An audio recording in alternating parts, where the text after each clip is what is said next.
Hello, sports fans around the world, and welcome back to the NRL SuperCoach BDE Podcast. We are the best draft experts, winding it back to the olden days when it was just Simo and I grinding away on defunct platforms, struggling to bring you the quality content that we do today. Simo, feels like old times, mate. Oh, it does, mate. It does feel like old times. And yes, the old defunct platforms has cracked me up. we had some dodgy ones back in the day. How far we've come, eh? Look at us. That's it. You don't miss the robot voice, mate? Don't miss the you cuddling. Yeah, good one. I was a special for that. The listeners had to put up with me. Just dodgy old internet in this back shed, just struggling. It was rough, mate. There were rough times. Look how far we've come. We're on a beautiful platform now, and we've got even on the right side of this with my once golden red locks fading into the abyss as we see here. So anyway, it is what it is, mate. So look, the Todd Mound, the sexy man, bringing all that class and charisma, is not with us tonight. He's down sick, the big fella. So shout out to him. Send him some love. Doing it tough. Still got time to make some trades in our league of record. It must be said, Simo. That he does. He does. A lot to talk about there. Nice. There is. It may get a run. I may be asking listeners for some feedback on a trade that happened in our league involving the Todd Mound himself. Let's just hope he got that one right, old son. But we'll come back to that. It's hard when he's not here to defend himself. That's all I'll say. Yeah, that's the fun part, right? That's how we roll. But no, hopefully he tunes in at some point and sends us some harsh comments. All right, mate. This round of matches, we're getting very close to the absolute wondrous magic round. Can't wait. Only a couple of weekends away. I think that's the maths. Yep. Yeah, two to go. I think. Yep. 2 to go, mate. So, as a lead-in, some pretty exciting games this week. Starting off with this Thursday night clash, which should be billed as a title of the heavyweights this season, I think. So, g'day to our live listeners. Want to hear some excitement around this particular matchup. But I got to tell you, Simo, as a defender of Reece Walsh, it's time some credit was put on the man's name. Playing that game with what was clearly a proper knee injury and actually nearly stealing it, only to belt the ball into the wind or so he thought, and clearly it's gone dead on him because I felt so sorry for the man. Yeah, look, I was away on Easter. I was watching it with James from the Magic Sponge podcast for those who listen to Brian and James. And shout out to him. And like James just said to me, that's a fair kick with a PCL. Incredible. To kick it dead, like incredible. 60 meters just with a dodgy knee. I mean, that's pretty hard to do. Into the wind, Simo, there is no doubt to me that the coach said, mate, no dramas, belt it as hard as you can. You're kicking into a gale force wind all day. It's like a golf, mate. You go to shape one from right to left, and all of a sudden the wind dies and you hit one out of bounds, and you're like, okay, great. Thank you, universe. So I felt for him, mate, but just wanted to put credit on the name. I thought he battled and toiled away with what was a clear injury so early in the game. He cops heaps for being, a pretty boy and doesn't put in do the tough stuff. I think he did pretty bloody well, mate, and salvaged a fantasy day for those owners, but it's been not going to lie, mate, it hasn't been the pick that we'd hoped. Still excited about, and if there is, I'm just going to throw it in there. Buy lows on any Broncos right now, including Ben Hunt when he moves to 9. Geez, they look better when he pivoted there in the game on the weekend, mate. It was almost instantaneous. It was. It was a bit of a shame at the end how he kind of fumbled the pass to Reynolds, I think, on the dropout, and then he did. The two old boys are up each other, and I guess you're going to get that. But yeah, in terms of the Broncos, just general flow, it did look better with him there at 9.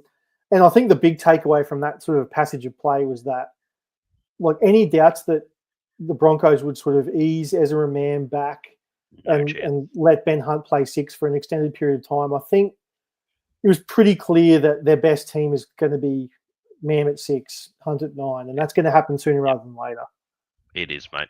It is. And you saw, again, I know I've been quite vocal on the potty, guys. Hopefully that was another illustration of Ben Hunt. He's not a second receiver. That's not his play. Maybe when he was younger, he could have done it, but it just doesn't suit him. He's too delayed in getting that pass away. And I think, Simo, we saw, 3 examples of that in that game, which was super costly for the Bronx, actually. So, yeah, as I said, I'm going to throw it out there, guys. I know it looks like I'm just sticking stubbornly to my man, but I think the run home for the Bronx with that proper spine is going to look pretty damn good behind that forward pack. Just my thoughts.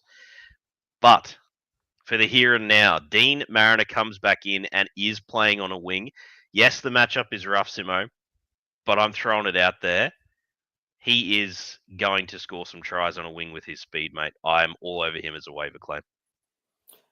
Yeah, I'm probably not quite as big as you. Like, I agree he probably should be a waiver, but I'm not as confident in saying he'll be a high waiver than I would have been probably a week ago if he'd found his way in. Probably more due to an Arthur's injury would have been a much better situation with Walsh obviously there. Yeah, the guy's rapid. We know this. He will score tries.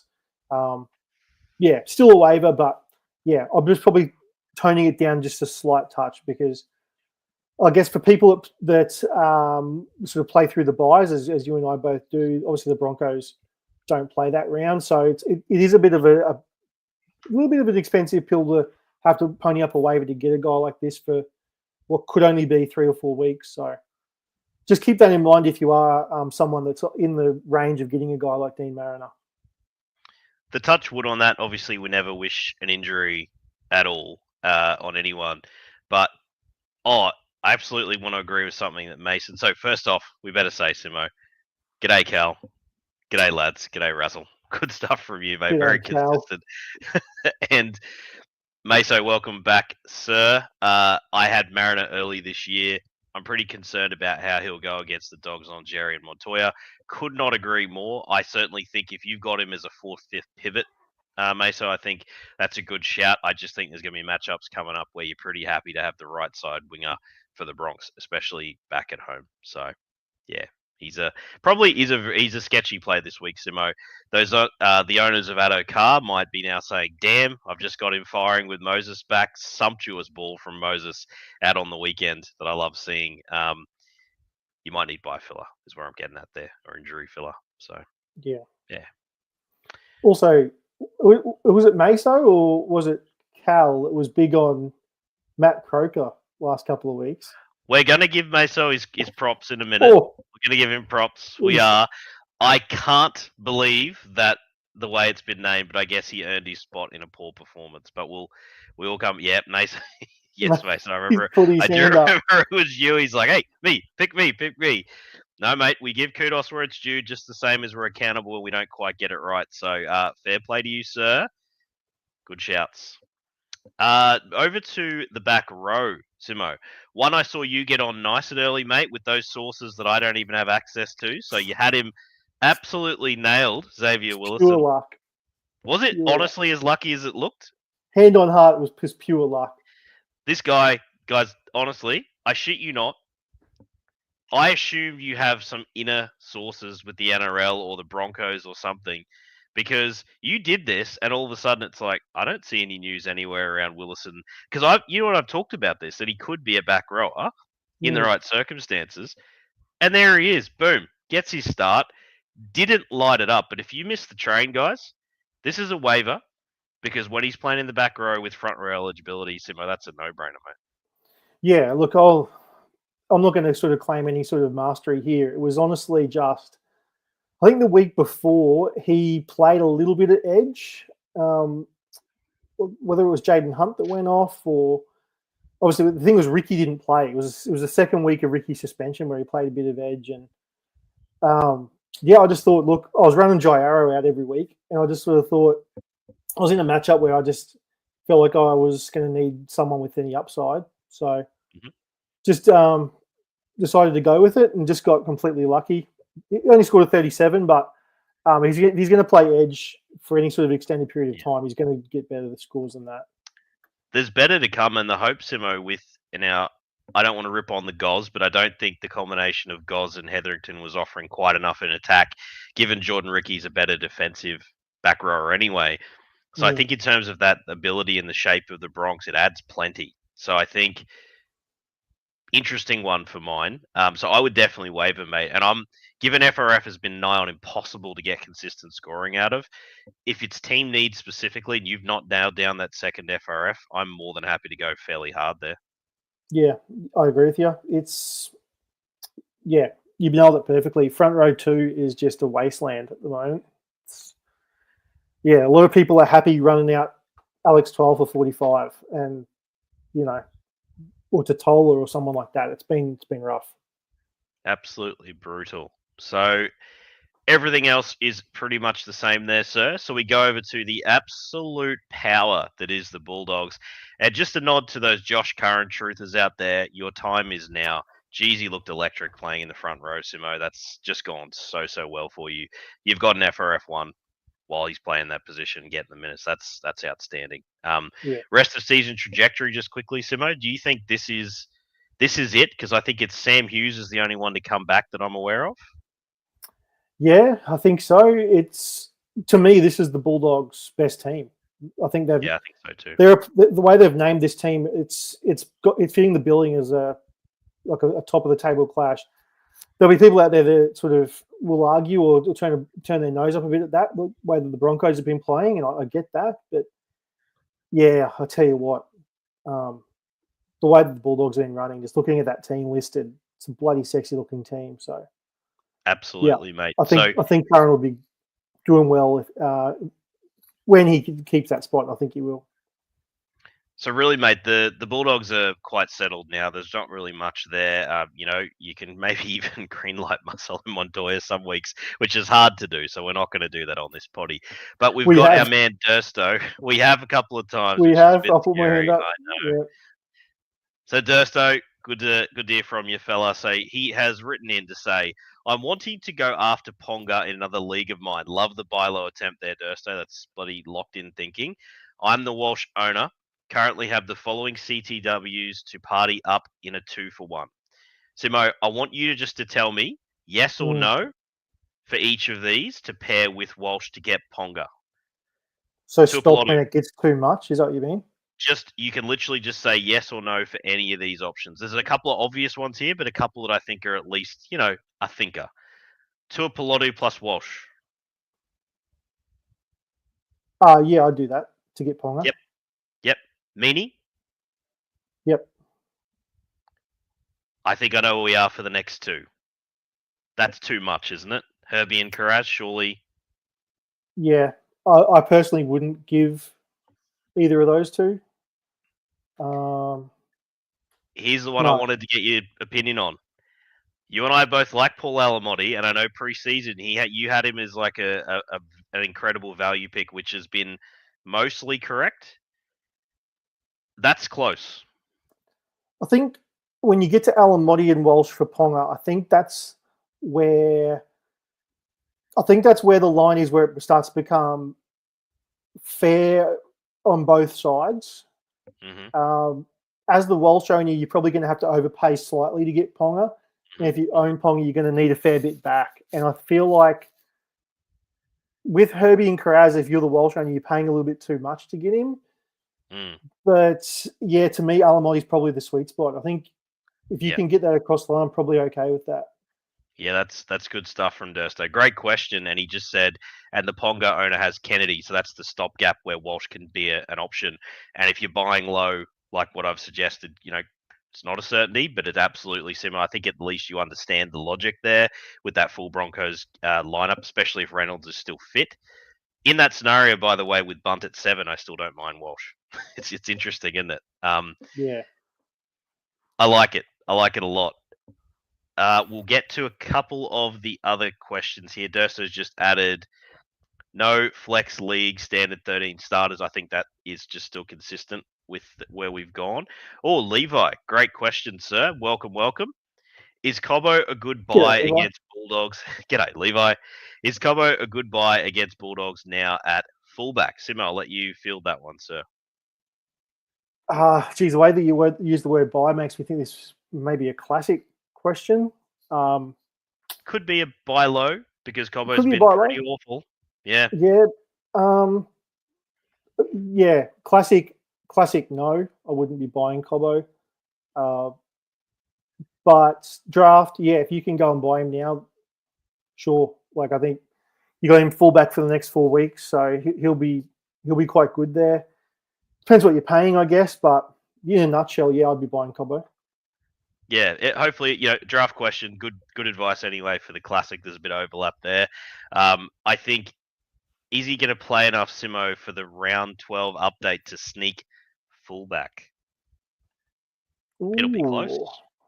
That changes the value for me, gives him a little residual extra value that we don't see now.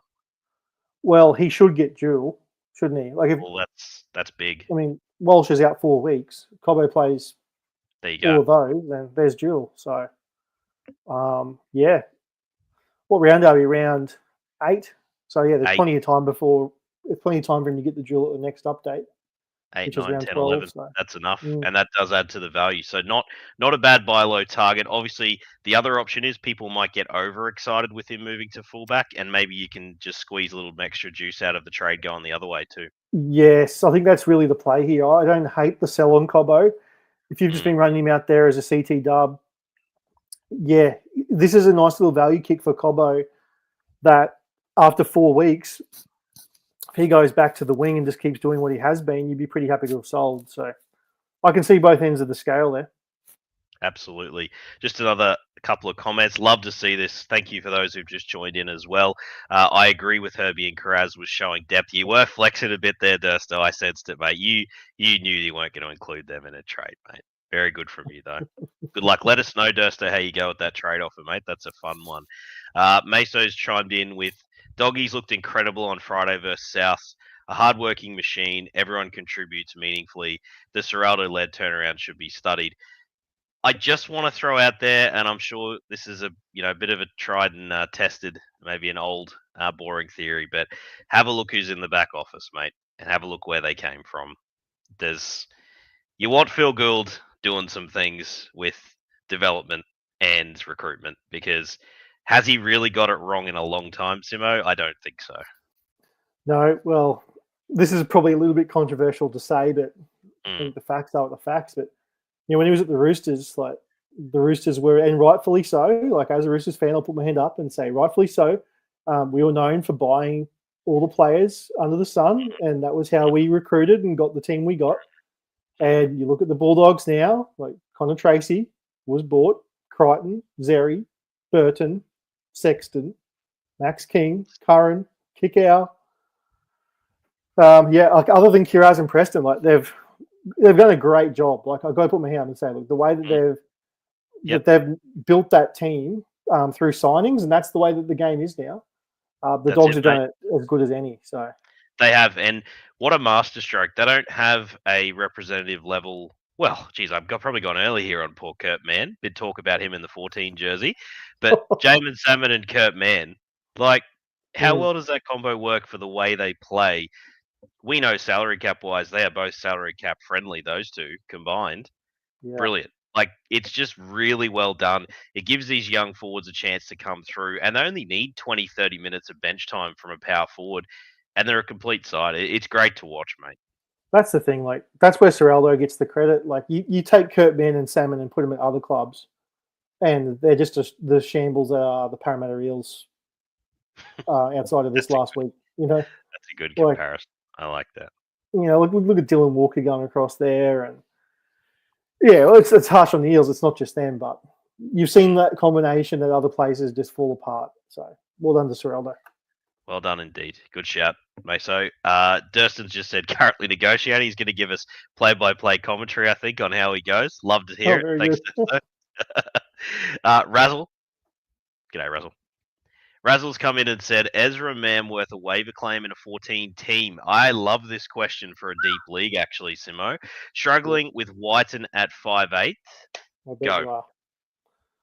Yeah, look, say no more. You can't keep running Jack Whiten. So, yes, waiver Ezra Mam.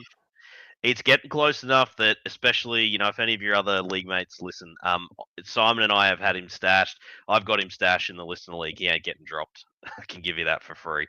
Simon's got him in our league of record. He ain't getting dropped. We're pretty confident when he comes back. He's still a young player. He's going to have a lot to prove. It may not start out pretty, but I tell you what, once that Bronx spine gets humming, the potential for SuperCoach points is pretty high. He'll just be similar to what he has been. But the fact that he's got the chance of scoring 80 is a lot more than so many 5'8s out there at the moment. So He might take 2 tries to get there, but Mm-hmm. you're okay with that, given the landscape of 5'8". So, yeah, I'd waiver him if I was you for sure. Good stuff. Great buy-in so far. Welcome to those listeners who've just tuned in. All right. Well, we have literally just got through one game because we've got an amazing set of questions, Simo. So let's get some momentum, good sir. Roosters versus the Dragons. So Nawaqanitawase has in fact gone to the wing, which I think is absolutely outstanding for his value. So truth is out there. Well done. Mm. You're about to hit some more upside. Dom Young, mate, I'm going to bring it up. Where does he sit? Is it a flat? You're obviously not dropping him because you would have spent up on draft day. Yep. Is this one of these sneaky opportunities where we know any injury now, he goes straight back in? You've got at least one, and I hate to say it, but fairly injury-prone player. You've got Origin, whatever may be affected here. What are you doing with Dom Young? This is a hard one for me to answer because I was definitely the low guy on Dominic Young coming into this year. I had him, I think, maybe even in the 20s in terms of my CTW rankings. So I was pretty much off him to begin with. So I'm probably a little bit biased in the negative sense to Dominic Young. I'm not super high on him. Haven't been this year. So if I was an owner of him, I feel like you have to hold. It's probably not much else you can do. You don't really want to trade because you're trading at bottom dollar. So if I was an owner of him, I'd just be holding for as long as I can and just hope things turn around. It's never a good thing to be selling someone at this point because you're just getting rock bottom value out of them. But I don't know. You're a bit higher on Young. What are your sort of thoughts on him going forward? I think you've got the roster space. Have a look at the guy who has the person, I should say. G'day to our female listeners out there as well. Simo, I must say, if the owner is at a roster squeeze and you think there's a red hot chance they're thinking of a drop, I love the idea of a real cheap, nasty, just some bench for bench sort of offer right now just to sneak it in because it's a sort of little sneaky deal, mate, that could return you at least at minimum third CTW value. You're just going to have to be prepared to chew up the roster space until something changes because this right now is the team that they want to run with. We know Tupu's not going anywhere on that left wing. That's not happening anytime soon. But what happens with Smith and Toya, mate? Because Nawaqanitawase can easily jump into either of those two spots. So I'm not going to say that's like you must do that trade, but I don't hate it. Yeah, well, I think kind of what you've touched on there is definitely something that is sort of a larger thing in terms of the SuperCoach draft landscape at the moment. And a lot of people with all the hamstring injuries and head knocks and obviously buy rounds and whatever, it's been really tough for people to manage their rosters. And like we've got a 5-man bench. I know that there's some leagues out there with 4-man benches, and that makes it even harder. But there's going to be so many leagues out there where the Dominic Young owner is pretty much going to be in a position where he or she is nearly forced to drop him this week or in the coming weeks. It might not be this week with the Eels on bye, but then the next week Manly and then the Panthers. So that roster squeeze is going to be out there for a lot of places. So it doesn't. If it's not Dom Young, it could be a different situation as well. It doesn't have to be just him, but just going for trades that are not blockbusters. I feel like you're going to see a lot more of those sort of lower end deals in a lot of leagues. I think it's a good thing in general for everyone. Sometimes those little lower end trades that just help both parties are, just as beneficial. I think they should get across the line more often. They should. Listen to league example, guys, just nice and live for those. Todd's being the Galvin owner last week. I had CHT just sitting there. Harris DeVito, who's been more than serviceable this year. I'm very weak at 2RF, and I've had a crack that Hosking turns it around. How easy a deal was that to get done? There was Todd's a little pushback trying to get Burton out of me. I was like, mate, look, let's not muck around here. It's that trade or bust. It's a good deal. Let's go. He's like, yeah, you're right. Of course it is. Bang, done. Easy deal, So I like it, mate. All right, so the rest of the team, I don't want to believe this. The Spencer Lee you think should be better than it is, mate, but I just don't want to keep bringing it up. It's he's a bit frustrating to me. There's a chance that he should be the boss of this team, but it's Naff White with some bench guys, so let's not go there. Yeah. Hugo Savala. Is there any chance it develops into something, keeping in mind his elite buy coverage coming up as well before Walker's due to return? I just think nothing's changed from when we talked about him. What was it, 2 weeks ago? A couple of weeks ago, yeah. Yeah, a couple, maybe 3 weeks ago. We just, going back to what we said then, it was just he'll be a SuperCoach relevant player at some point in his career. So to say there's no potential there would be stupid, because clearly there will be. Agree. But do I think it happens in 2025? No, I don't. If it wasn't for the buy coverage, I feel like it's almost drop city for Fair play. All right. The young gun, the preseason darling, coming off that 4-try game, who hasn't had his chance now to round 8. Sione Finau. He's here, mate. That's exciting.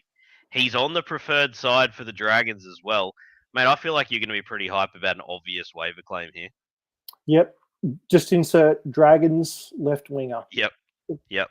Like, I've been very vocal on the podcast about my thoughts on Christian Tuipulotu as a player over the years. In terms of ability, yeah. Yes, one-time rooster. Yeah. For those listeners who have been listening for a while, yeah, one-time rooster. And look at the year he's had. Like, I've been eating humble pie on that one. So, yep. Dragons left winger. Say no more. Waiver him. Boom. He'll be good for however long he plays. He's fast. If you are the Tuipulotu owner, you certainly can pick him up as an easy like for like. But I think he slots in with a chance of being at least a third CT dub, Simo, while he's there playing on the left. Easy. All right. The only other mention here is the annoying Lucy Leilua name to start with Egan. We got the Ducks and Drakes, mate. Thank you, Flanagan, for continuing this. Come on, grow up. Also, how good's Toby Couchman? Jesus. Oh, very good. I heard someone mention, like, why should he not be considered for Origin when he's in this form? Now, we know the reason is he's got to do it for a bit longer than this, but I tell you what, he has got some talent. Jeez. Yeah, both the Catchmans. I was very high on Ryan. Both of them, like, just in a nutshell, if you took both of their New South Wales Cup stats that they've both been putting out over the last few years, they've been incredible. But and that's probably why I was bigger on Ryan, because his were just slightly, like, both incredible. Like, I'm talking 40 to 50 tackles a game, 15 to 20 runs, a couple offloads. Wow. But to see Toby do this at the NRL level, it's just, probably it's pretty hard to argue with him as the free agent / waiver pickup of the year so far. Jesus, some contenders, Simo. We might do a bit of a check-in. I'll make a note of that. We might do some quarter year awards or something coming up in the next couple of weeks, maybe for Ep 10. Because there are some really, really awesome early season standouts there. Also some busts as well that aren't even injury related. So we Jerome Luai. We'll get there. All right. Moving forward, the next game of the round. Shout out to the listeners who've just joined us. Warriors versus the Knights. I am not going to just go into depth about the struggles of my team and say, can't wait for this game. I'm sure my Kiwi mates aren't going to give me a whole heap of shit from across the Dutch. We've had the return of Sean's nickel Clockstar. I don't think he was going so bad he would have been dropped, but even if he wasn't, Simo, it is a very low-end claim at best. Is that a fair comment? Yeah, look, you've hit the nail on the head. He hasn't been killing it by any means. So, yeah, I still don't think he would have been. In 18 leagues, he probably has been dropped, given he scored. But, yeah, he's someone that just needs to be on rosters and just, he's got a SuperCoach. I wouldn't say friendly game, but he's very conducive given the fact that he runs a lot. So, someone that's having 20 to 25 hit-ups a game is going to be within sort of the shouting range of having a good SuperCoach year. Him and KO Weeks, mate, refuse to run the sweep. That's how they play. I don't know why. They do. Yeah. Bizarre. Honestly bizarre. But anyway, it is what it is. Jackson Ford doing what we said he would, mate. He's going to give you some pretty solid value and a bit of an uptick in Mitch Barnett. So hopefully you got onto a buy low we'd suggested just on the quiet the last couple of weeks. He's not a bad option indeed. Aaron Clark, mate, I'm telling you, he gets through so much work. Not a bad option at all. No. As well. So he's that really, you talked about trades you could easily get because he's just not a sexy name. No one wants him. There's one right there you could get for a song that he'll plug a gap for you. We'll plug a gap. Yeah, look, what worries me is I think with the Warriors, it's like bloody Jackson Ford, real life, has been shocking the last couple of weeks. Like, we can't let his Supercoach output sort of mirage just how bad he was letting in that Billy Walters try the other week. And obviously then there was the sin bin on Pappenhausen, and just Warriors fans would know, like, just drop ball at costly times. So, yeah, probably more of a real life discussion than it is for Supercoach, because while he's going to play that many minutes, like, who cares? But he's getting the W's. Yeah. They're getting the W's, the Warriors, mate. You know how it rolls with NRL coaches. So over to my Knights. It's Meso's time to crow, mate. He did get the Croker Masterclass 67, I believe it was. Put in a shift, was, I guess, not our worst. Still think Leo Thompson was our best, mind you. I hate that we're losing to the Dogs. I can't believe they're going to get him as well next year. That's crazy. Yep. It seems like another player that you boys shouldn't be letting go, because you seem to love losing these staples of your forward pack. He should be our anchor for his career. I think he's an outstanding player. High motor, great defender. Not absolutely the most dynamic ball runner in the world, but he still does a job. Like, he's pretty good. And there he goes again. You had Joey Tarpany and Leo Thompson could be the anchors right now, Simo. You're looking at least a finals bound team. I'm just going to put it out there. Well, minus the 7 that we're lacking, of course. Yeah, look, I still don't think losing Daniel Saifidi was the smartest thing either. But didn't appear to be. He's been very good for the Finns. Yeah. So, surprised to see Big Tyson Frizzell named again this week after having his nose belted as well. That's a big surprise. But I guess we don't have many forwards left, so just name him and see how we go. The big disappointment, mate. We held out hope that Thomas Kant could, in fact, be elevated to the 13. Is this, Simo, I'm going to throw it out there. I had a good think about this when I saw it named. Is this a really sneaky buy low on Thomas Kant on the red hot chance that either any tiny bit of poor performance from Croker or a late game day switch for Kant to come into the 13 and you could look like a genius? No, you could look like a genius. Oh, like, it's a hard one to advise, but if it pays off for you, like, it could pay off massive if he ends up playing 60 minutes at lock. Yeah, it could be crazy good. So I like where you're coming. Yeah, I like where you're coming from. It's like if Tom Gilbert was suddenly, like, when Maxi Plath went down, not going to lie, love Maxi Plath. I'm thinking, whoa, Tom Gilbert, that's gone very well for you, only to find out that's not how it played out in Plath's back anyway, playing 9. That 13 tackle bot role is just fantastic for Supercoach. So, yeah, I'm with you, mate. It's hard one to flat say go out and get him. But I tell you what, you might, if you could get him pretty cheap, that is a gamble I think could actually pay off. He'll get dropped in a few leagues too, I'd imagine, because there'll be, there is a lot of classic talk about, sell Kant. He's a must sell. Yeah. And rightfully so, probably in classic. I think when he's breaking even's like 21, so he probably is a hole for one more week, but there'll be so many people out there going, just get rid of him. So check your waivers. I think there'll be draft people that do the same. Check your waivers, throw out some cheap offers. He's not a bad guy to have. He's still a third 2RF from the bench. I think he plays enough minutes personally. So, at least. Yeah. Dylan Lucas comes back. Hallelujah. That's why probably I've got a bit of optimism. We've got a dynamic ball runner who can actually bust some holes. It'll make a massive difference. But honestly, mate, very tough ask. I wouldn't be expecting a massive amount from anyone over in New Zealand at the moment. That's brutal. He's going to bust some holes, is he? One of your favourites. Going to bust some holes. All right. Over to the Storm. Oh, hello. Here he is.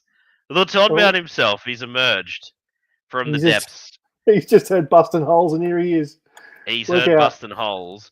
Well, I think it's a good enough time, Todza. Good to hear you listening, mate. We'll just ask the question in the chat. He's gone, Todza. A controversial trade in our league has gone through. So put the big fella on the spot. He has lost Campbell, possibly somewhat panicked, not so sure. He's then traded Jerome Luai for Christian Tuipulotu. He does have an incredible depth at CTW, I'm not going to lie. But any thoughts, commentary from yourself, Tods, are in the chat, or comments about others? It's it's a terrible trade, says Todd. I was hoping that he'd seen something about Jerome Luai that we should all be getting on, but apparently it's just a terrible trade. That's not what. That's a bit of a letdown, Simon, on what we'd hoped. No, I thought he was going to come in here and defend himself, but no, just tell us it's a crap trade and move on. Oh, all right, fair enough. He's plugged a hole and that's it, and he had a leftover injured piece. Fair enough. Good to hear from him. Hey, Potty, love the toddy. Dom just sitting in the back. He doesn't comment when you and I are here, mate. Just the big man. So then he says, but 5/8 is horrid. Love the Galvin back. So he's might have just missed the Galvin news. That's all right. He's back. He's all good. Jerome for some coverage. Great question here coming in from Brendan Carrig. Oh, I love this. This is a ripper, actually. Simo, start Kent or Egan as the third 2RF this week? Just the easy questions, mate, on this potty. Oh, that's good. That's real good. You'll know on Anzac Day whether Egan's going to do the late switcheroo. Mm-hmm. So, I mean, if that happens, then it's Egan. But if they're both if Egan's on the bench come kickoff, I'd go Cant. And just. I think so too. So too, Simo. Because I also think there's a red hot minutes wise. I think Cant will get plenty from the bench, hey? Yeah, if you can still roll the dice on Cant potentially being a late second swap to the starting team, you really just want whichever one of those is starting. So if that's Egan, come Anzac Day, play it safe with him. But if they're both on the bench, I think Cant will be busier with the minutes he gets. Thank you, Brendan. That's a great question, mate. And good luck. That's not a straightforward one. Obviously, any upside hit from either of those two just flips it on any given week as well. But base, you want the guy with the minutes. Thanks, Simo. Todd, the love affair continues. Hey, Dom. Waving hand, says Dom. Get a room, you two, honestly. Busting holes in the chat here. Oh, get out of it. All right, good stuff. So, on the Warriors, mate, as we said, I don't think there's really anything to be too excited with there other than special mention to our boy Capewell with that miraculous offload at the try line as a centre. That is actually awesome. And just perfection. How good is the backing up for Metcalf as well? That was elite. It was a really good take from just one-handed boom. Elite. Like there's nothing. And shout out to the essentially what was 30-meter chip shot that he had to do from halfway behind a gale force wind. The irony of the Walsh one going over the sideline, over the dead ball line, then watching that is like Walsh must just nausea. Yeah. Terrible. What could you do? All right, mate. So, the Tyson Gamble experiment, it was more of the bad than good. At least he sort of is a trier, I guess. It's the best we got for now. But please, Jackson Hastings, can we just see you one more time to prove that it's just not going to happen? And then we're just quiet till next year. Todd says, afterwards. On you, Todd. It's authentic material from Toddy. All right. Skipping away down. Good to have Toddy on here as a fanboy, to be fair. Love his work. Okay, so the traditional clash, the Storm versus Rabbitohs on Anzac Day. I believe I was there last year. It was a bloody good game. Enjoyed it a lot. Sounds right. No, it was Storm Warriors I went to last year. Yeah, Storm Warriors. What happened? That was a thing they were doing for a while there. Yeah, I'm not sure why they've switched it around, to be honest. Don't know. Did enjoy that at Storm's home game. It was good fun to watch. So the Storm have Kane Bradley with his aerial prowess, Simo, from last week. He was, tell you what, can catch. That one over the back of Bostock, mate. That's AFL standard stuff. That was incredible. Not many people can beat Bostock like that in the air. No. Just majestic takedown. So, mate, I want to ask you, is he a guy that should be free agented or even extremely low end if you're down a CT dub this week? I mean, Buddy's a gettable. I think he's perfect for anyone in need of a CTW4 or a 2RF3 with a bit of upside. He's got the dual. Mm-hmm. Sure, he took 2 tries to get whatever it was, 50-something. But, they were both kick tries, I believe. So take that with a bit of grain of salt, I suppose. I think he's still a decent enough shout. Obviously, the base isn't amazing, but Storm winger against Souths could go okay. I like it.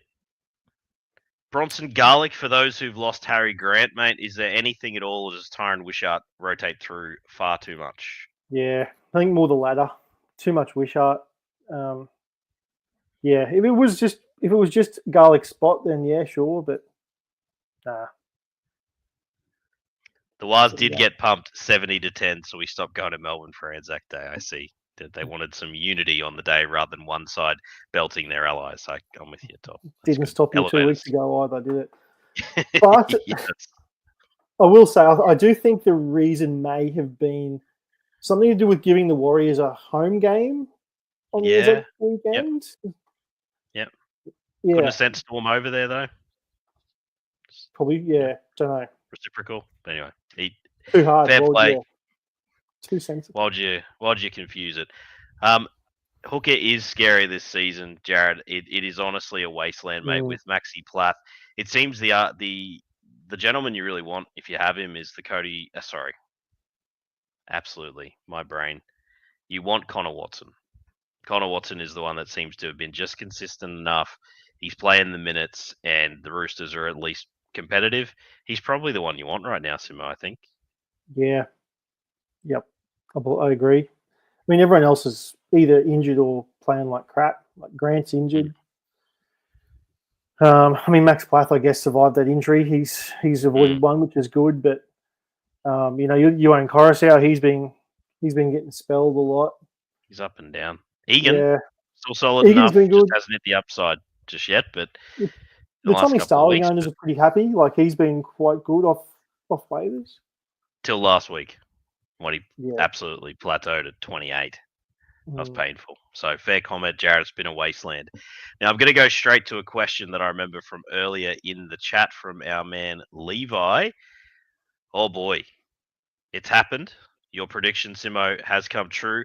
Possibly even slightly sooner than I thought it would. But given how bad the Bunnies looked and how uninvolved Trell has been, you got your wish, mate. He's back there. Jai Gray from the Pine. For those who own Reece Walsh in League of Records that were also relying on Jai Gray as a flex, it is a double whammy of pain. I know that's a unique one. I'm just talking about my own pain right there, mate. Jai Gray, can you still start him from the bench? Will he do enough in a little scheming role? Oh, I mean, I was wondering what they could do here with Jai Gray. And I kind of had a feeling watching the Souths game on the weekend, it became pretty obvious that Latrell, Souths need him to just be in his best position. And it sucks for Jai Gray because he's their best player at the moment. It's a shame that probably their two best players are both fullbacks and need to be wearing the one. I was even wondering, could they just play Jai Gray on a wing and just, could they swap him with Campbell Graham in defence, just under the high balls? But then you take away from his run back, his runs from the back. That's what I think the problem with that is. But then I think, mate, Greg Marju's not as short as Jai Gray, and he can't defend in the air in any way, shape, or form. So does it make a difference? Jai Gray does get up and high point the ball. I think I think if they're defending inside the 10, where teams are going to put crossfield bombs up and just isolate them, I'd probably swap Campbell Graham for that. But on the fifth tackle, if it's a 50-meter punt downfield, get Jai Gray back there, use that run back and that speed. But look, in terms of him, I mean, SuperCoach wise off the bench, and you want no part of him, surely. You just don't know how many minutes he's going to get. He can't, Levi. It unfortunately, mate, is a wait and see. It depends how deep a league you're playing in. How many options do you really have? You might be down to Jesus. I'm thinking Tom de Groot, Tane to a Picky. Those sort of guys are probably a chance to be available for you. That's probably what you're going to have to do. It's actually a boost to your Will Kennedy gets a little boost now because he goes up by default. That sort of level of fullback. Obviously, Dream Bueller's found a bit of form of late as well, is another one. So, yeah, if you're relying on Jai Gray, you might have to think trade, mate, because it's gone pretty poorly. Thank you for the question, though, mate. Appreciate it. All right, jumping on down. Oh, Meso just added some commentary there, Simo. Yeah, but it's kind of stable. It's a flat, equal position. Yeah, no one's really dominating Meso. I agree. So there's not much advantage to be gained outside of pretty much the Watson owner right now. I think it's the one that's sort of pulling ahead a little bit. Yeah. But a lot of people, Simo, they've got him in the 2RF, which is interesting as well. So it takes another one out of the pool. Yeah.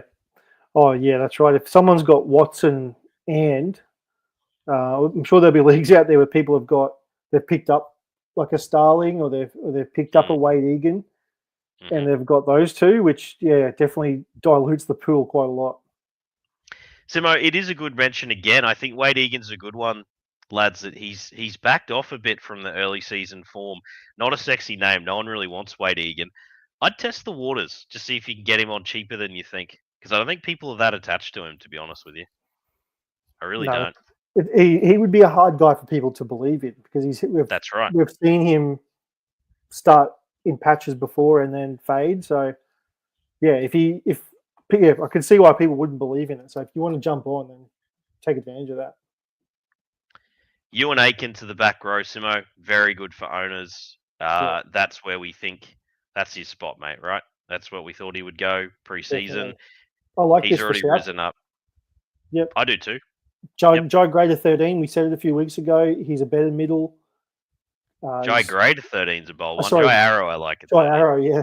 Get Jai Gray to 13 too. Why not? Jai Gray to 13. Well, mate, according to pretty much every armchair fan out there, he's the best player in the league. He can do it all. Yeah. I mean, he can't be that much shorter than Aaron Clark, can he? Oh, Jesus. There's a very thick boy versus not a very thick boy in that equation. Yeah. Which way we... come on. I think Aaron's... That's a funny comparison. I like you've done that. Jairo to 13, mate. I actually really like it for Jairo stock too, to be honest, as an FRF too. I think he just tackles his way. He's hard out there. I like it. Yeah, I think he'll get you a solid 45 to 50 Arrow. Yeah, the odd tackle upside sort of game at 13 as well, which I don't hate. So I think he's a decent one. Yeah, the thing with Arrow is always going to be, it's the same with Wade Egan and these sorts of guys. Like, when they get injured or leave a game early, like, I said earlier in the pod, I've been running Arrow for a while this year, and there was a game where he got the double HIA at halftime, and that sort of crap's going to happen to a guy like Arrow. It's just they seem to always get it, and they'll yell at a few Doggies fans on the sideline, so it's all good. Is he getting sanctioned for that? I haven't actually seen an update yet. I have not heard. I'm going to assume that no news is kind of good news for him, but I mean, yeah. Who cares? Okay, moving right along. The resurgent Cowboys versus the Titans. So, really good to see the return of Khan Pereira for the Titans. They badly need that speed out wide. Mate, he started the season house on fire, and he finished the season last year with a pretty high average. Admittedly, was incredibly dependent on tries. I don't hate Tom Cliffy Lyons Weaver. Is Khan Pereira a low-end claim here for you, mate? Geez, he's got to be in the conversation. Like, if he's your cup of tea, then yeah, I get it. He won't be everyone's cup of tea because he is cut from the same cloth of an Addo Carr of a Saab from a couple of years ago. Not so much Saab from this year because his Saab's been a bit better this time around, but just those guys that are really reliant on attacking stats, and he'll get them. He might need one to get to 50, but he'll also have games where he scores a hattie and gets you 95 to 100. So, yep, if that's sort of the game you want to play, then I've got no issues with people having a crack at him as a waiver. On to Tom Weaver.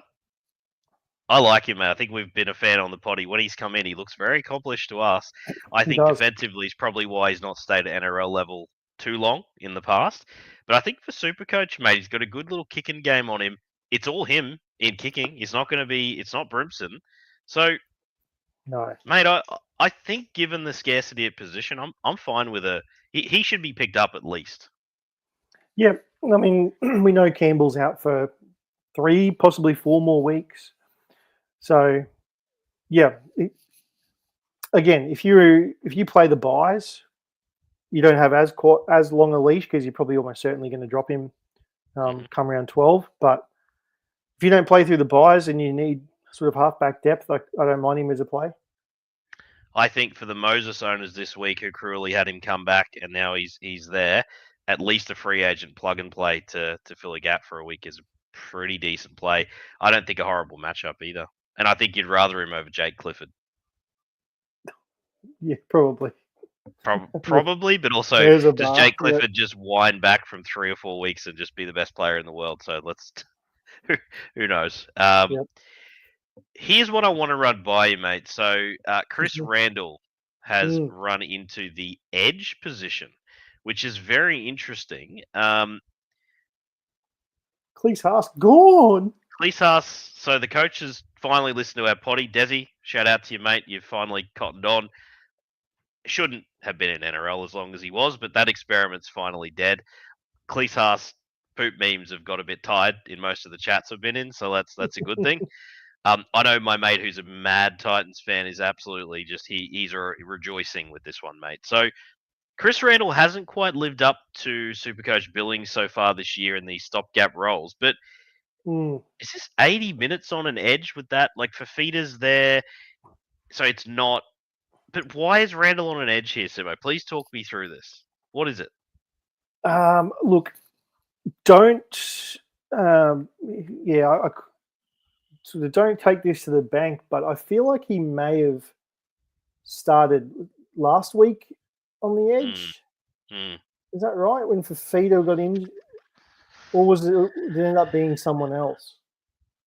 We didn't actually get to see a lot of this game. And then they've just essentially just rolled out the same, in other words, and then they'll update later. That kind of vibe. Yeah. Or he just plugs a gap for 20 minutes and then moves into the middle. Something. I don't know what he really played last week, to be honest. So. Okay. Yeah. Look, whatever it was, he didn't play 80 minutes there, did he? So. No. I mean, no. If he's just going to play sort of mix-to-fix roles and stuff that you've got no part of him, he really needs to be playing big minutes because he's a tackle bot, and you really want him playing either 80 minutes at 9 or 60-ish minutes at lock. Obviously, Tino's there, so that's the second option is not happening. So outside of those two things happening, I just don't see him as a SuperCoach option at the moment. I don't either. And Fifi obviously scaring owners to think you're in some trouble for 4 weeks leading, and then Origin as well. Now to be back. Can you play him, mate? That is a scary proposition for mine. Yeah, look. Oof. I mean, if he's playing, you got to roll. I will be. I got enough bench options to go in a different way. So, yep. And it's David Fafita. If he's fit and playing, yeah, you just roll. Yeah, I mean, we don't know he's fit. That's the thing. But if he's playing, we assume he's fit enough to do a normal roll off the bench. So it just the sad thing is it could be like it was in like round 1 and 2, or sorry, 2 and 3 because I had to buy. But where he came on and played like 30 minutes, it was just disgusting. It absolutely could be, mate. But at least he's touch wood. The injury is not as severe as first reported. The Cowboys, mate. So Nane has been named. Is there any shot that they do the switch and he plays on his preferred side? And then, genuinely speaking, we're talking about him as a much higher waiver claim than we are today. Geez, you'd love for it to happen. It's just that Todd Payton just doesn't seem to. Once he makes his mind up, he doesn't seem to change it all that often. And you look at Taumalolo, and he was put the line in the sand with him. And I mean, to me, it's been crazy that they've even had Nanai on the bench, even up to this point. But here we are. So you just never know with old Toddy Payton. So yeah, I guess we'll have to wait and see. But Nanai owners can. Well, the luxury, mate, I think there's leagues out there who's dropped through the buys. With all the injuries we've had, his really poor performance as well. I think he's out there, mate. And I think he's one of those that's pretty straightforward. It's not crazy expertise here or anything, but you take a punt on that waiver because at least if you've absolutely nailed it and he returns as at least a 65, 70-minute left back rower in an improved side, well, you've nailed it, right? At worst, you're getting third 2RF value. But you want him on the right, don't you? So hang on to his because he was preferred. a right side back rower. Yeah, He's been sorry. a So right it's side around back the other rower his whole way. career. Yeah. Yes. So that's right. And he had originally Peyton had him starting on the left to start the season. That's right. And that was the confusion. Yeah. So you want him back in his preferred on the right, and then we're cooking, right? Mm-hmm. Dursto says Kai O'Donnell will start left side. Can almost guarantee there will be an hour before change. Dursto, as an owner of Nane, is a vested interest in this. Dursto, my argument to that, mate, is if he is out there on waivers, though, I'm not saying you go out there and do an amazing buy low, but I think he's worth the punt in the hope that it trends as it has for the rest of his career as at least a third 2RF with upside. Yep. All right. Does he play Origin in your mind, Redford? Does he make? No. Can't. There's not. That's an example of he just hasn't shown enough. Like surely, it's not like Queensland are coming off a winning series or anything. I think he just hasn't showed enough. And defensively, he's been found out a bit at Origin too, a couple of times. You remember? He has, so yeah. The suddenly resurgent Panthers, Nathan Cleary owners have that beautiful big exhale. It's gone very well. He looked brilliant. He's got an absolute right for the picking Seagulls this weekend. Sure to be a captain in everyone's side in any league he's playing in for this week, given the matchup, I would like to think. It is up against Tommy Trbojevic, mate. The kid is back. He is back in town. I will tell you, if Manly, and I've got a Manly, one of my absolute best mates, shout out to Marky, is a mad Seagulls fan. If they rush Turbo back for another time where he starts limping inside 5 minutes, I'm honestly gonna have to block Mark because I'm just gonna hear it for an hour plus. Sorry, Mark. Simo, tell me they're not rushing him back for the 20th time in the last 5 seasons, please. They better not be because they've got the bye next week. Like crazy. If he's not 100% fit, and I mean 100%, and they rush him back for this right before the bye round. Oh my!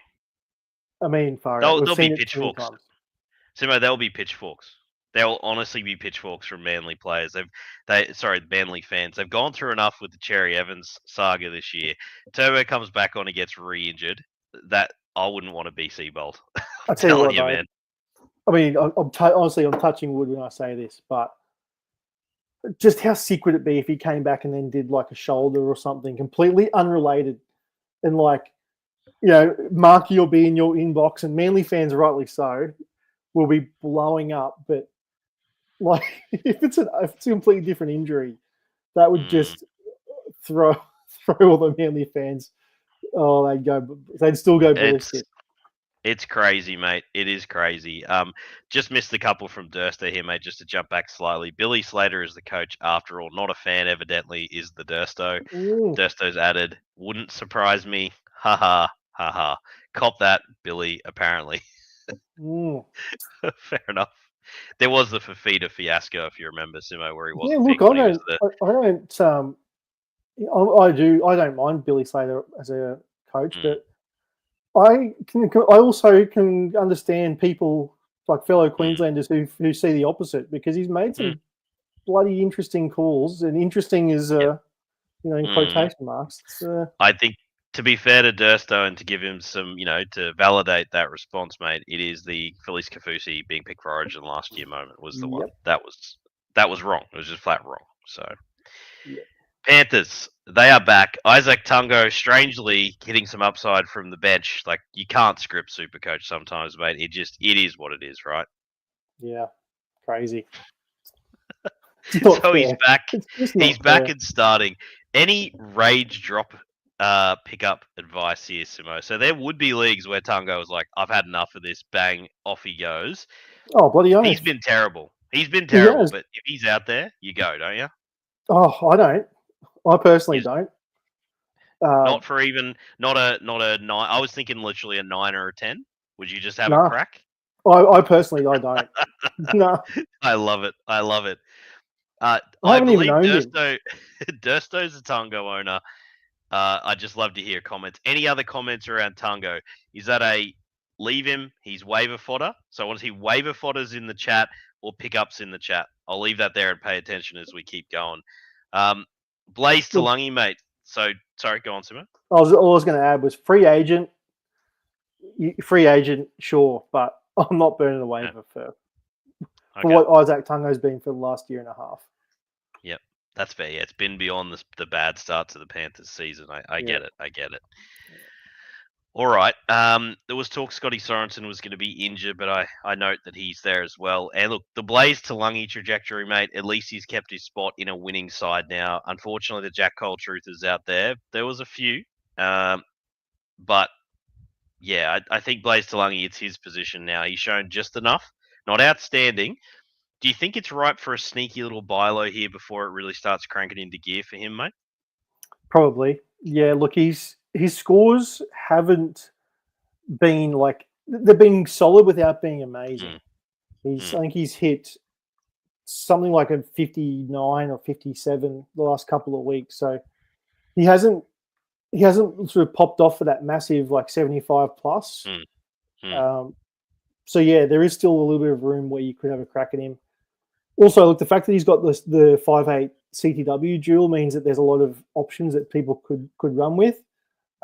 He serves as good backup for 5'8", but if you've got someone that you really like at 5'8", but you can also play him in this situation too. So absolutely, I absolutely love him. I love that flexibility of being able to play him in your CTW if you've already got an established 5'8", which is probably unlikely. That makes him a very, very good roster management option. Dursto, for those listening on Spotify, shout out to you, loyal listeners who followed us for quite some time there.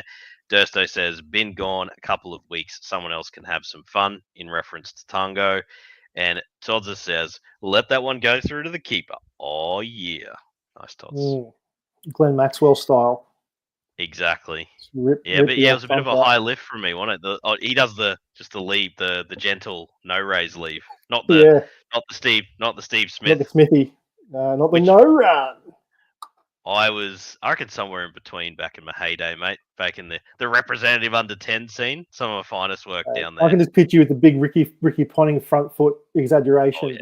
Oh yeah, like 100%. This is exactly what I was. All right. The Sea Eagles. I wanted to pretend I was muted, but I wasn't. The Sea Eagles, mate. Look, Takiyahu hasn't really amounted to anything. It just appears Father Time has robbed him of some of that potential upside that he could have had, but just a solid real-life option, though. Jazz Tavunga at 13. He's an old darling of yours that's stepping in just for 1 week for Gerbo. Could you throw him in the mix for a week if you were desperate at hooker especially? Yep. I don't know how good I'd feel about it, but your options aren't great. When you look at Jazz's stats, last week was a bit of an aberration, and it probably was due to the fact that literally every Manly player got injured. It was brutal. Gerbo, the HIA, and what was the other injury? Someone else got hurt too. And Toff simply destroying poor Nat Butcher. That's terrible tackle as well. See, that'll be at least 3 weeks. That was terrible. Yeah, actually, he's probably out of the judiciary now, but he'll cop a fair bit for that. It's hard with Jazz because the risk is that now that they've got a proper bench there, he could still only get 45 to 50 minutes. Last week he got 60 odd, and obviously there were reasons for that. You'd love it if you knew he was going to get 65 minutes in this role. I think he does, mate, because I think Simpkin will get spelled. I think he gets a good chunk at 13. I think he spells Simpkin to get somewhere between 50 and 62 minutes. I think he's an okay. He's a really good, probably just get away the free agent plug and play, and I think he's going to be just enough. I don't think he torpedoes you with his floor. Yeah. Look, I hope you're right, because I'm seeing Jazz at 13 brings me back to 2017. Mate, he was fantastic for you in some of those seasons where you'd pay nothing for him and he would just do just enough for you each week. The old Utah Jazz, bring him back. I do like a bit of the Utah Jazz. Karl Malone, what a beast. John Stockton, Karl Malone. Bit of a throwback. Look at you go. All right, mate. So that's really it. Lehigh going back to the wing, which doesn't torpedo his value, but obviously if you are the Turbo owner and you don't yet own Lehigh, and there's a way you can get Lehigh, go and get Lehigh. Don't muck around again whilst his value drops a little bit here. You may not get him this week, but please keep that in mind that is a must-have handcuff. Simple advice. All right. Yep, no further. Sunday, Raiders v Dolphins. Suddenly looking like a very juicy clash that probably not many saw coming. I'll put my hand up and say, well done to the Dolphins. Well done to the coach. This has gone a lot better than pretty much anyone expected with this roster. Led by Isaiah Katoa, mate. I have to ask you, that trajectory, we thought he might be a year and a half, 2 years away. Oh boy, if he plays like that some more, mate, like he's the real deal. He is. There's no doubting it, is there? Like, you'd be a brave person to try and make an argument that Isaiah Katoa is not just a team prodigy at this point. Like, he's outstanding. Unreal. Yeah. 5 tries just on the weekend? I hate comparisons with former players, but that little jink thing he's doing at the line, I know who that reminds me of, mate. A certain player that I happen to think is the best I've seen play the game. Played for just this jink in and stutter step thing that he's doing to create space on the outside. And those good outside backs. Have you got that nice jersey on again, or what are you wearing there? It's in the back. It's in the back. I've just gone all black tonight because in sort of in memoriam for a team that's slowly fading, you know. But what's he remind you of? Sean Rudder, does he? No, Sean Rudder. There you go. That's definitely where I was going with that. But these good outside backs, mate, they start to realize what he's doing, and once that timing is now kicked in, it's good luck stopping it. Yeah, it's especially with like the fact that Hammers and Herbie are out there as well. Like it just adds that extra dimension that if they don't key in on Katoa, like then you've got issues at the back. So, yep, it's going good. Honestly, mate, so for owners out there, I think the window to buy low is probably sealed shut now. I'd say that there's been some opportunity in recent, and I'm not saying we were suggesting it highly because I think we thought it might take a little bit longer and we were worried about the Dolphins' prospects. But hey, when you're wrong about the team outcome, all of a sudden, look how it changes the fortunes. You know, you've got the GOAT, the luxury of playing the GOAT in the 13. Get around it. The kid knows how to score tries when he's out there. I love it. He does, actually, doesn't he? Yeah. He does. He goes all right. So, look, mate, I just wanted to bring him up almost too often, but with the performance now of Katoa, gonna say it, the absolute shallow position at 5'8". Mr. Flick Why is pass Cody himself? Nikorima always one of the best flick passes we've seen in the last couple of years? Outstanding. If he is allowed to play this more free role, that is very SuperCoach friendly again. And is he just about to have one of his annoying purple patches? Is that what's happening again? He probably is in the midst of one because, like, he's, as you said, he's a confidence player, Cody, and when he's on a roll like this, you just got to ride it if you're an owner. So, yeah, it would be nice if you're able to somehow sell Jerome Luai and bring him in as a starter. Yeah, just Luai straight for Nikorima. I'd tell you what, I'd do that. I'd do that myself. Yeah. Well, there's leagues out there where things like that go on. So I actually would. I actually would do that as a straight swap. I would do that without hesitation, to be honest. But that's just absolutely. me. Yeah. That's fun. I like how you just worked that in there. The listeners have got no idea what we're talking about. That is an absolute drive-by on the Toddy trade from earlier for those who tuned in a little early on. So I left you alone, Todd, man. I love your work, mate. Francis Molo is now been brought into the starting side. So, mate, he was a highly touted player who Todza has, I cannot believe I got lumped in with that. I thought I was very respectful. So much drive-by you. That's nasty. I've been lumped in. Brutal. Yeah, he's a good player, Jerome Luai. We all love him on the podcast. Big fan. So, Francis Molo and his brother Michael, right? They were pretty highly touted at one point there. A lot of conjecture around his situation at the Dragons, mate. But the fact he's just been thrown straight in here. Yeah. With Nichols in the 13, Rampaging Ray, Lemuelu, and, best bench player in the league at the moment, Josh Kerr. Like, isn't he killing it? why is he like he was highly touted once as well, and we're just seeing the fruits of that now. That like dummy over the top and then dragged 4 guys over the line. I don't think he got the hype he deserved for that try. That's as good as a front rower is ever going to do. But the thing is, like the week before, he did the offload, and that was on Cleary of all people. Yeah. And then last week didn't offload and just pushed through and scored himself. Amazing. Yeah, he's killing it, Joshy Kerr. But look at this Dolphins teammate, and they're starting to get the look of a bench and a starting team where I'm like, God, they're starting to all cannibalize each other, and I hate it for SuperCoach. Good for real life, bad for SuperCoach. Yeah, okay. Yeah, like if you own Maxi Plath, he's probably the only one that's sort of above this. But like every single player on that team there is getting some form of quite meaningful minutes, and you throw Molo in there, it's just going to make it. Like Felice Kafusi was fine because he'd be getting like 25 minutes a game, but you throw Molo in there, who's got the potential to play upwards of 35 to 45, like. I don't know. Like I don't look at this Dolphins pack and go, geez, I see massive minutes here for any of them. Like, Fini Fuliaki played 80 last week, but there was obviously injuries that affected that rotation. So, don't know what to think of this Dolphins pack. I'd love Fini Fuliaki to somehow get himself to an 80-minute role at some point this year, so we can see if he is SuperCoach relevant. I don't think he's fully had the chance yet. See how we go. I'm okay with an FA for Molo, mate. I'm not going to go any harder than that. I don't mind if you've got the roster spot to see if he's an FRF2. He had some talent. He showed a little bit in his career. See how we go. Yeah.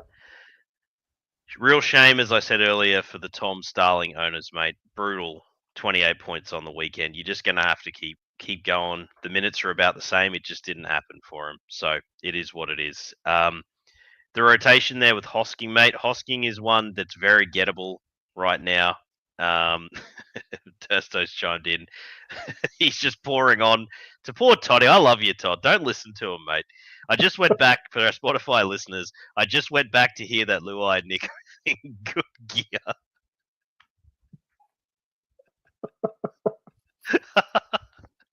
Oh, Testo. That's just pouring on, old son. Love your work. Zach Hosking. Very gettable, Simo, obviously, given this current role of minutes. Has your confidence with it at all about him stepping into more like a 50 to 60-minute role with a bit of kind of an edge 13 combo here? Or do you think it's looking a bit dicey at the moment? I reckon he's just going to be a 13. I don't see him playing a lot of edge, to be honest.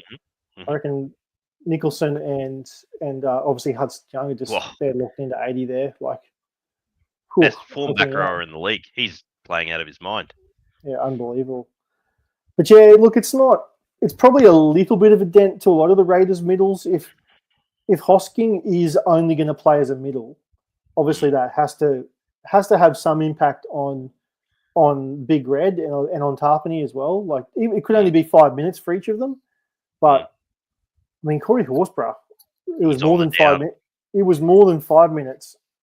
This week is gone. So too many middles, mate, for Horsburgh at the moment, and he's I think the coach probably likes him in that more impactful, shorter minute role. Whereas Joey Tarpany, mate, you just want him out there as much as you physically can. He's ridiculous. Yeah. I think look, obviously the weather would have factored into that a lot because it was a hot day up at Seabus, and but they've got the luxury now, Canberra, where they can just do that sort of thing. But as it pertains to Hosking, I think this first week back where he hit a 20 odd, like that's under what he'll normally give you. Going forward, I would imagine he'll be like a 55 to 60 minute player ish. So he should be close enough to a PPM where he'll get you 50 to 60 most weeks. So if that's where you value him. Yeah, decent enough buy low option then on the basis of what you said. I don't mind that. Yeah. All right. Good to see the hot tamale bounce back with a try and hit some form, just as classic owners are all shipping him out. Love it. Love to see it. Yep. All right. The Tigers versus the Sharks. Now, it's great this has been left till last because the big news of the round, Lockie Galvin, what a dramatic turn of events. Back in he goes. I wonder if that had something to do with the fact that the Tigers looked absolutely abysmal on the weekend, Simo. I wonder.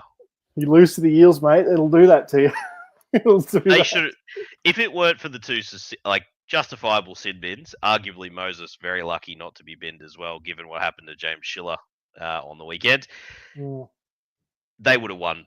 They would have lost by a lot more. Eels had that game well in the bag. But Galvin is back in there, mate. I'm going to throw it out there. This is one for the listeners as well. If you're the Lockie Galvin owner, obviously all of a sudden you're feeling good again about life. Are you confident he plays out the season at 6, or are you using this as a chance to try and trade him on, Simo? Oh, if you can trade him for the value he was before all this hit the fan, like, I would be doing that because time and time again, year after year, we think, oh, this, he's back in, it'll all be hunky dory, and it just never is. All this off-field stuff, it eventually just catches up with them, especially young players like him. It's extremely rare that these guys bounce back to just killing it with the form that they had. Whether it's the off-field stuff that's sort of getting to them mentally, or a lot of the times it can honestly just be that their love for the team's not there, and rightfully so. Like, we know Lachlan Galvin doesn't have that at the moment, and why should he? I just don't think his heart will be in playing well for the West Tigers. So, is he going to be bad for SuperCoach? No, but is he going to be what he was? Probably not. So, if I could sell him on that, I would. Fully agree with you, mate. Love the advice. I'd even be prepared to accept more like 80 cents on the dollar for like just a good return, or go hard. Pardon me, go hard. Galvin plus something to go and try and upgrade to a Brown, Munster, or Burton. Burton's the one for me, where I'd just be like, because I could see a lot of situations where if you float Galvin for Burton, I don't think it'll happen in every league, but there'll be some people out there that would do it.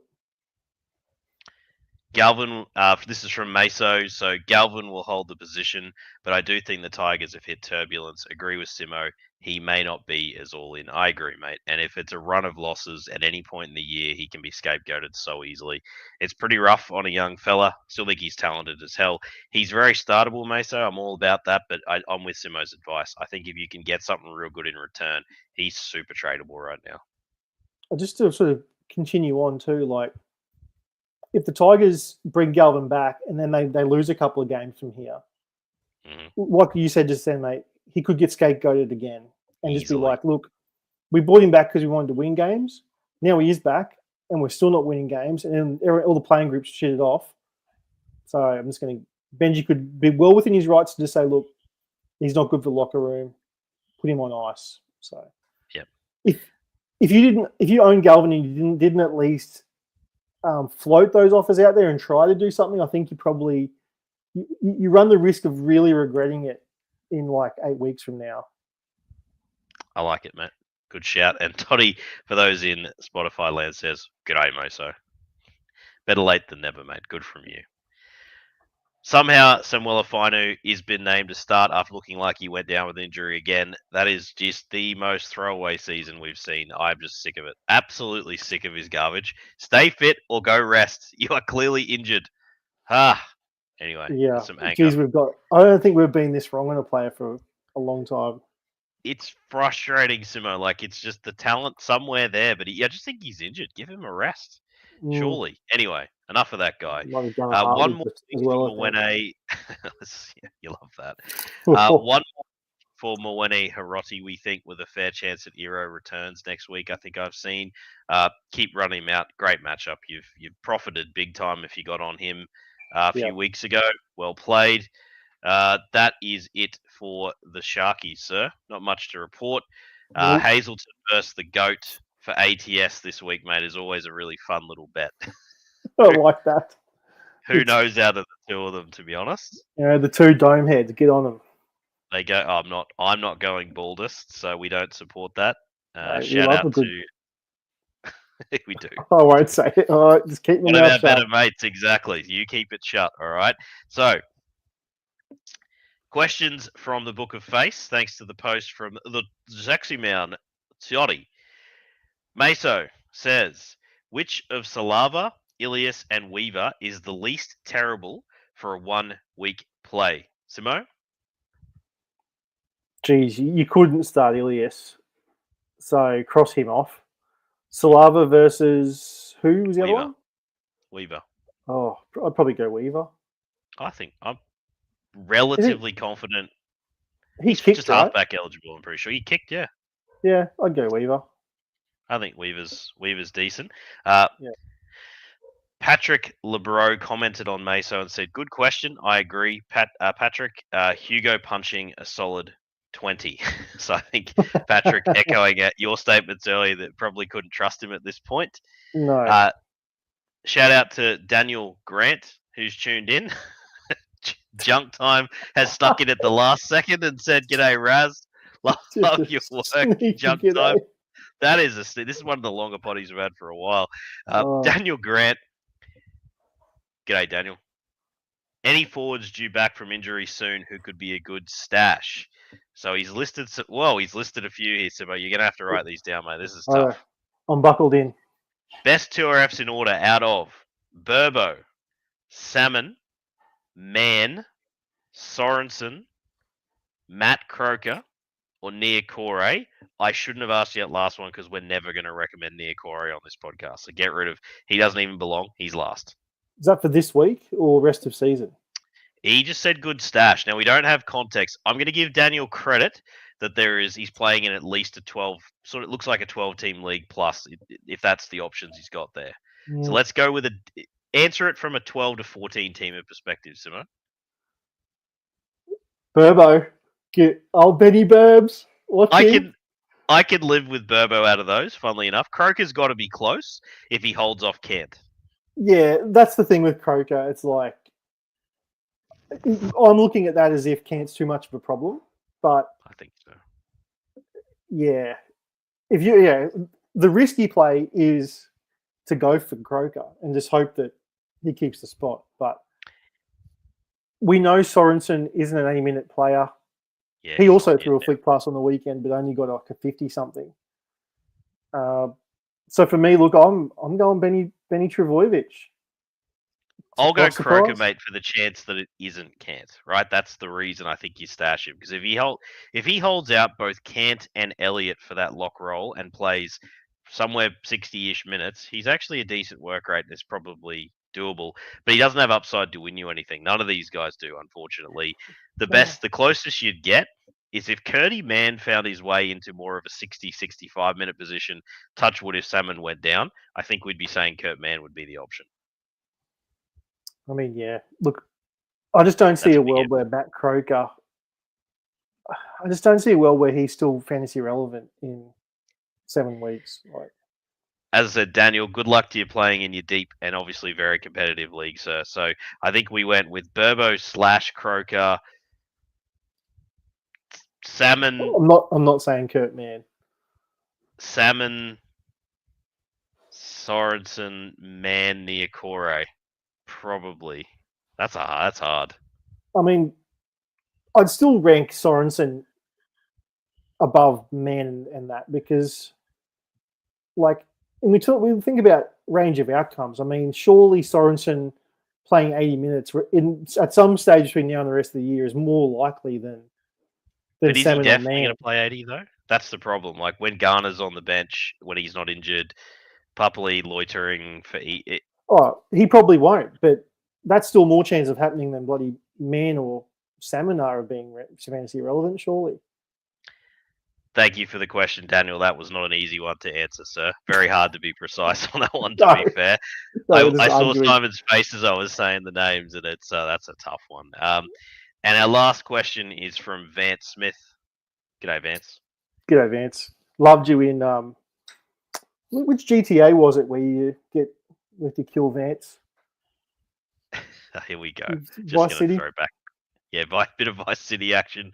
Shout out to the creators of GTA. Big fans of the potty as well. Good stuff. Meso's gone with pick Croker, top of my list. Love your work, Meso. The last question, Simo, for this marathon potty we've gone through, mate. It's been good fun like old times. You and I just bickering back and forth like an old married couple. Good work. Kennedy versus CNK. Just another easy one to finish the potty. Has Kennedy turned it around? He's actually looking consistent this season. Mr. Kennedy. Lock him in. Against the Tigers. Like it. I think rest of season as well.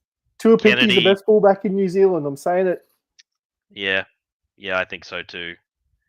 They look better with him there. I think very obviously, like crazy obviously. And I don't know. I know we want to hold out hope. I would say Kennedy, and I know I'm pretty reluctant to do so because CNK. What's your best? He goes back to being a massively high floor with the odd try is probably what you're after. Probably Kennedy. Yeah, it's a hard time to answer the question. Like, I'm probably being a bit harsh because, like, Kennedy's in a run of form and has been playing really well real life. And Nickel Clockstar's been the opposite end of his form spectrum. That's right. So, I mean, yeah, to be honest, it probably is Nickel Clockstad. But, I mean, Kennedy's form's been so good lately, it's hard to, especially this week against Wests, like, look at what the Eels just did to the Tigers. You'd have to think the Sharks are going to put on some points. So, rest of season, yeah, I might change my tune. I might say Nickel Clockstad, but yeah, geez, I'd hate to go Nickel Clockstad and then him get pushed to centre at some point because I really think that should happen. Yeah. Hey, there's Cal with the late chimer inners. Look at their work. G'day, Cal. Evening, lads. G'day, Cal. I am late to the party, I presume is what was intended there. Was just wondering what you do with Hopgood, not getting enough minutes to be relevant at the moment. G'day, says Cal. He's consistent. We love him. Yeah. Love him here on the potty. As a Hopgood owner in both, as Simo and I have said, it is getting really difficult. I can understand if you're getting roster squeeze pressure. The reason for this question is you're like, I own Josh Addo-Carr, Moses, and Hopgood, and all of a sudden I'm in some strife here. What am I going to do? You don't want to be dropping Fox at the moment either, because it actually looked very promising on the weekend with Moses back all of a sudden. You can't drop Hopgood and you're not going to get any value for him. So, Simo, I don't think there's any more advice to give. It's a very painful hold. It is. It's an extremely, extremely painful hold. It's like Chinese water torture watching Hopgood at the moment. Especially watching him stand on the sideline, wanting to come back in the game for literally 35 minutes. I think he came back on with like 30 minutes to go on the weekend. Bizarre. Which means he must have only played like 38 minutes. I think for the first time all year, he would have played sub 40 minutes just by watching it. And I mean, he pumped out a 45, so he's like, at least he played lock, is all I can say. If he was playing dummy half, and if he played dummy half, he would have only scored bloody 30-something. So, yeah, if you can still score your 45s, I guess it's fine. It's just the hard thing is, as an owner, as Chris is, I am, obviously you are there, Cal, like, I just don't see it turning around. Honestly, I don't. And it's not likely. That's what makes it so painful. Because, Simo, it's worth mentioning, it's a little bonus non-round 8 team list news. We did have a Kelma Tuolangi sighting. Yes, he went down again looking like he was injured. But with the news that Sean Lane is out of the game indefinitely, shout out to Sean, obviously, with some, maybe some issues there. Hopefully he's okay. But I thought potentially that was Hopgood's moment, Simo. I'm like, it's going to be one of Tuolangi or Hopgood benefit. And actually it was Tuolangi. Yeah. Which is sad. It's sad because I thought give Hopgood an edge for 80 minutes and we'll trust me, you're not complaining. It wouldn't be as good as Lock, but it'd be better than 35 minutes at Lock. Yeah, it honestly blows my mind. What's even the point of having Jermaine Hopgood if you're going to play him for 38 minutes? Like, it's the beauty of Hopgood is he just goes all day. I've mentioned it on the podcast, and I'm sure I'm echoing your sentiments as an owner because his PPM and SuperCoach game is still amazing. Elite. Like, he can still elite. He can still score If he used to play 65 minutes, he'd be a 70 averaging player. Like he's Yep, he'd be in all classic sides, and also he'd be a thing, and he'd be pushing for an Origin spot given the current state of Queensland forwards. That's the sad part, and he clearly won't be anywhere near that based on form. So no, it's one of those ones that you just hold for as long as you can. I mean, more often than not, you end up dropping him at some point, and he blows up towards the back end of the year, or there's an injury to like. I feel like the big one would be an injury to Riley Smith, or something like that, where they have to have a bench dummy half. At the moment, they've got like a 4-forward bench, and it's not good for Hopgood. Yeah, it's rough, mate. Get on Kelmer though, guys. I got him in both leagues as either a free agent or just a low-end waiver claim. I think he's got his 8-minute roll back, or at least high-minute roll most weeks. And with Moses and Brown pulling the strings, he's at least probably going to get your third 2RF value while he's out there. Just hold your breath while you watch him go down with injury inevitably early on in a game, and hope for the best. He's suspended for 3 weeks now, right? Did he? Yeah. What is that? What actually the result was? You know that there was a shoulder charge that he got on Terrell. I missed that, mate. I apologise. As in, well, I didn't know the outcome. I think it was the opening kickoff of the game. Oh, and he wow. didn't get sin bin for it or penalised, but the old match review committee's got him. So. Oh, I apologise. Take that back. I probably wouldn't bother then, based on that news. I don't think he's good enough to hold. He does play the week 12 bye, mind you, for those who are playing. So. Yeah. All right, Simo, that's an hour and a half of a marathon, mate, because of phenomenal buy-in from the listeners. So for those who've stuck with us, love your work. The late arrivals of Junk Time and Cal didn't go without mention, but some great contributions there from some of our regulars and some new listeners too. Thank you to those who keep tuning in on Spotify each week. The viewership there has been fantastic and consistent as always. Simo, like old times, mate, good from you. Yes, likewise, mate. It's been a while since it's been the two of us, so we'll be keen to have the Todd back next week though, just for everyone's eyes. Shout out to the man. They need a break from looking at us, mate. They need the Todd Brown and his sexiness back. So, all right, listeners, enjoy the weekend worth of footy, and as always, get that BDE India. Oh yeah.